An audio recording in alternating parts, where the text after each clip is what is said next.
Hey rockers, welcome back to the channel, man. I've had a lot of people reach out and say, look man, we love a lot of your stories, but we really like the dirty stuff, the real dirty stuff. I'm talking about Mr. GG Allin, the king of scum rock. Yeah, so I'm going to give my little disclaimer, and I'm sure if you've watched my other videos, you know what's coming. See, not everybody's a part of this twisted world that we're a part of. Not everybody's in that, man. So those of you that are into classic rock and all the safe stuff, and if you're not into like the punk and the really dark stuff, you might not want to check out this video. You know, I'm willing to cut my own throat to keep you from being offended, because a lot of people walk on eggshells these days, but I'm not going to, man. So I'm going to be a cool dude and give the disclaimer that if you think you'll be offended, you might as well just skip this one, man. Remember, the story I'm getting ready to tell you happened when I was 19 years old. I'm going to be 59 next week. So keep that in mind when you're watching and listening. We're going back to July 30th, 1985, because this, my friends, is a two-part tale. It's going to be two parts because it starts out with GG Allin coming to my apartment in Peoria, Illinois, to perform, of course, the next day at the infamous, well, the first poop show. We'll call it that. So we're going to get to that, but this is part one. And this is the first day that I picked GG up from the Greyhound bus station in Peoria, Illinois. But let me back up a little bit to give you a little perspective. In 1983, I was singing for a punk rock band called Unaccepted. Well, before that, we were called Chips Patrol. But the guitar player for that band, Barry Steppy, from the legendary Negative Element punk rock band out of Chicago. And of course, the Steppy brothers in general were a part of the band. And Chopper Steppy, the drummer, was also in Negative Element. And Steve Steppy, the bass player, was in Rights of the Accused, respectfully and, well, respectfully. So anyway, those guys were in my band. They were straight edge punk rock skateboard kids, and I was a kind of a nihilistic punk rock guy that was into like Motorhead and metal and punk and just getting in trouble, drinking a lot and doing drugs and smoking and stuff. Well, those guys weren't into that, but they liked my vocals, so they kind of let me in the band, man. And one day I'm going through Barry Steppy's 7-inch record collection, and lo and behold, I'm like, what in the hell is this? And it was a 7-inch record, GG Allin and the Scumfucs. Yeah. And they were out of New Hampshire. And I was like, are these guys for real? I'm looking at the record. He goes, oh, those guys, nobody likes those guys. They're just awful. You know, it's just either a joke or they're just really demented, but no one really likes that. They're really, politically incorrect and whatnot. And so I'm looking at the lyrics, or not the lyrics, but the song titles, Drink, Fight, and you know what? Drink, Fight, and rhymes with buck. Whatever. And I was like, this guy's a genius. This guy is either a master manipulator of the emotions, or he's the real deal. I don't know what his deal is, but who the hell is GG Allin, and how do I get a hold of this guy? And then lo and behold, I noticed there was an address on the record, which was P.O. Box 54 in Hooksett, New Hampshire. So I composed a letter to Mr. GG Allin, and I wrote to him, hey man, I'm a punk rocker in Peoria, blah, blah, blah, blah, blah. I like your record a lot. It's really great. It's the kind of stuff I like to drink whiskey to and tear up stuff. Well, GG wrote back in about a week, which began a very long friendship that was on and off from 85 all the way through about 91, I would say. GG died in 1993, respectfully. My condolences to his family and fans and friends that are watching this video. And, yeah, we had some good years, man. But I got to say, I was a whole different person. Am I still a rocker? Yep. Am I still a hellraiser? Not so much. But I did back in the day, man. Believe me. I could put him back and I could hang with the craziest of the crazy. Hence the friendship I had with GG Allin, which is why he came to Peoria or Creve Coeur, Illinois to play this show, which happened on July 31st, 1985. This is a copy of the original flyer. By the way, if you're into autograph collecting and flyer collecting, I do offer these for a very low price. You can contact me in the description area, which is where I will put my email, and you can correspond with me if you'd like to get a signed flyer from this show from the past. And thank whoever sent this to me. And I also want to take time to thank Alan, and I want to thank Sean, and I want to thank Glenn, and a few others that have helped me out recently. I appreciate you guys. Hey man, if you haven't taken time to give my channel a subscription, please subscribe. If you haven't taken the time to like the video, please do that. And if you can leave a comment, that would be really cool. Helps me out a lot. And I'm going to keep bringing these stories. I've got a lot more. So this is part 1, and I'm back into it, man. GG. I wrote to him. We started writing to each other. Next thing you know, we're talking to each other on the phone. He would call me from a pay phone. He would call me from various places. Sometimes he would call me collect, and I said, that's okay. I'll pay for it, bro. If you can't pay, call me. We got to keep in touch. And we started really getting to be good friends. He would send me photos, cassette tapes, all kinds of stuff about his old band, the Jabbers. And I quickly became addicted to his music. And I started collecting everything. And at one point, I had every single thing ever produced by him. Sad to say, I had to sell my collection years ago, but life can suck sometimes, right? What are you going to do, man? Financially, things can just suck sometimes. Well, anyway, I interviewed GG Allin for one of my fanzines. It was issue number 7 in a series of Bloody Mess publications. And he was in a fanzine called Obituaries.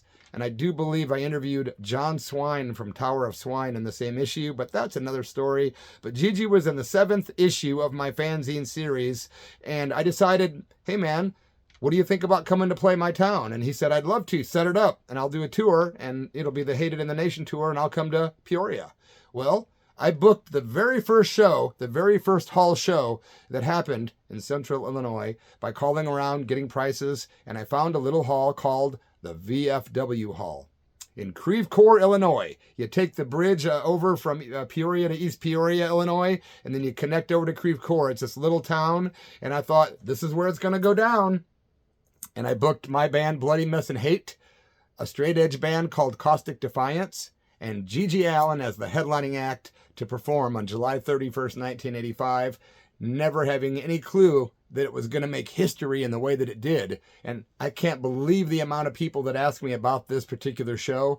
And I'm going to set the record straight.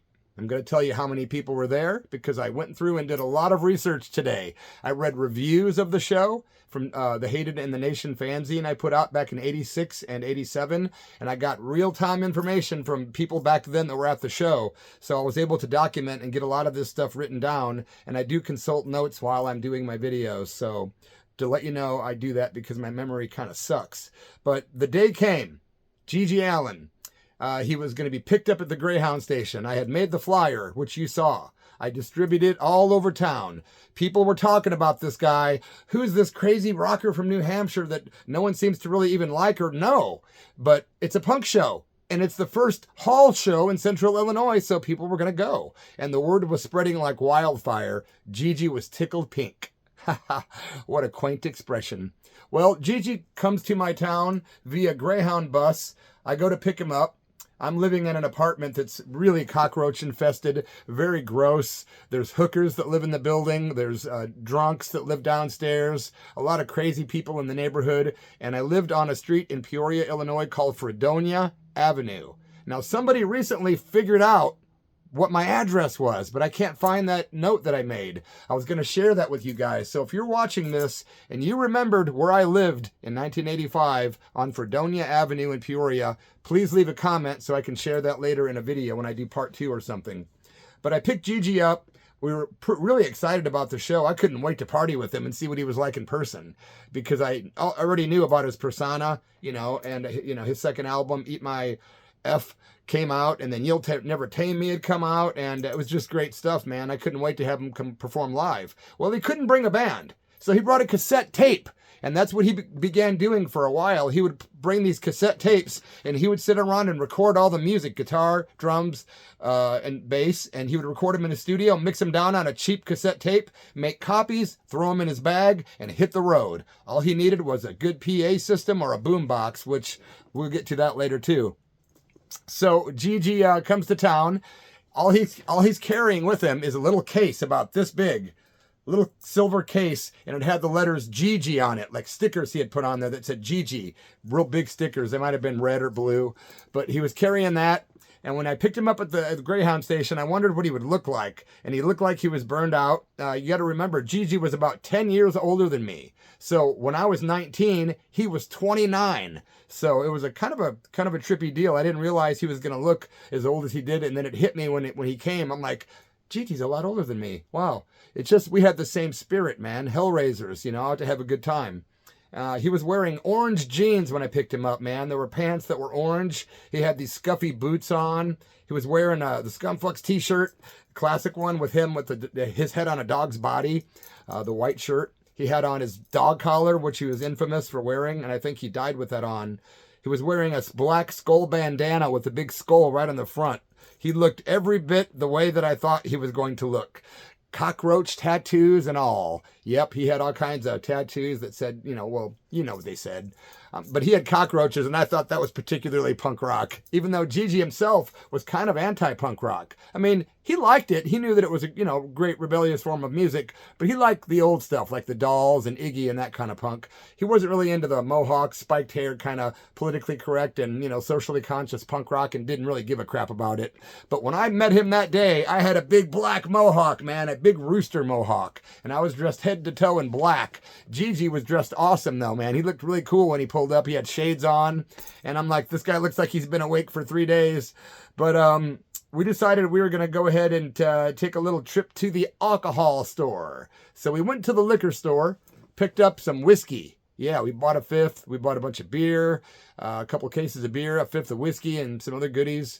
Went back to my nasty little apartment on Fredonia Avenue, walked up 13 stairs to get to my door. And then I decided to invite some people over. So I picked up the phone, called my bass player from the band Hate, Mr. Jeff Piss.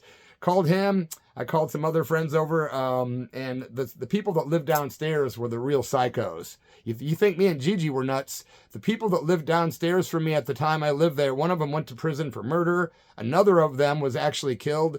And I probably can't even say that on this video, right? Well, I just did. YouTube's rules blow hard. Anyway, I invited a lot of people. I had a friend of mine that showed up as well. Gothic Aaron, who I've since lost touch with, and I'm sure he has no good feelings towards me after that night happened, which I'll get to. But Gothic Aaron showed up looking like Roz from Christian Death. He had the white makeup on, his black hair, dressed head to toe in black with a long black skirt. He looked like something out of like the Munsters, and I loved it. So he came to hang out with me. I don't even remember how the hell me and Aaron met. I haven't talked to him since that night either. But he was staying with me. I had another friend staying over, I think Kenny, and then GG was there, and a bunch of others. And the psychos downstairs even got an invite. So the next thing you know, we got a room full of really weird energy. Everyone's drinking whiskey. We've got punk rock blasting.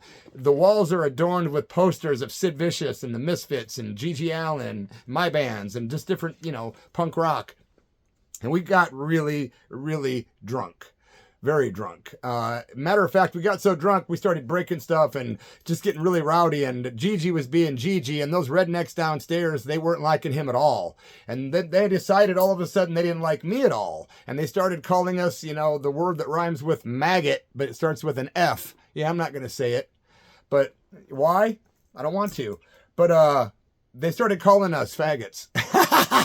Anyway, I was like, go to hell, you rednecks. And we started terrorizing these guys. They went back downstairs and we started playing like little kids records that I had, like Santa Claus is coming to town, and blasting it out the window. Cause it was like summer. It was really hot out, like really hot out, like 90 degrees. It gets hot in Illinois, man. The humidity sucks.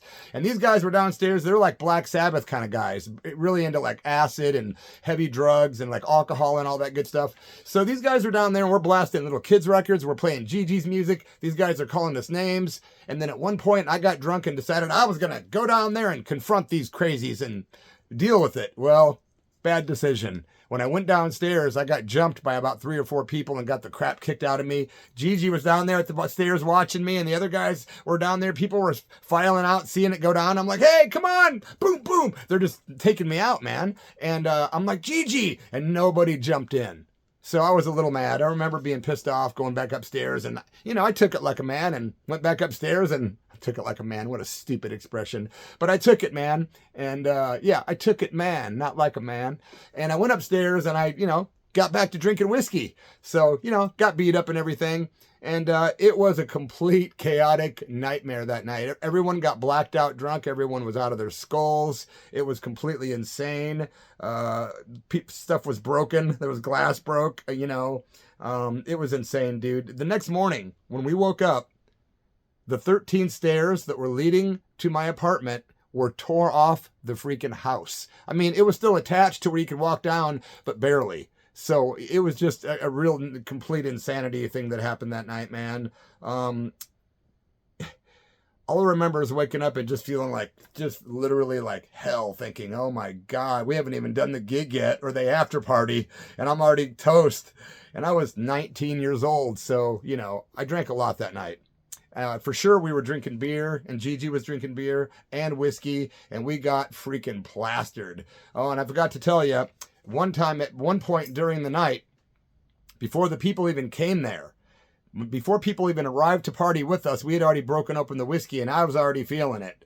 And I started playing music real loud, and I started getting real rowdy in my head. This is why me and Gigi connected, man, because I was kind of crazy.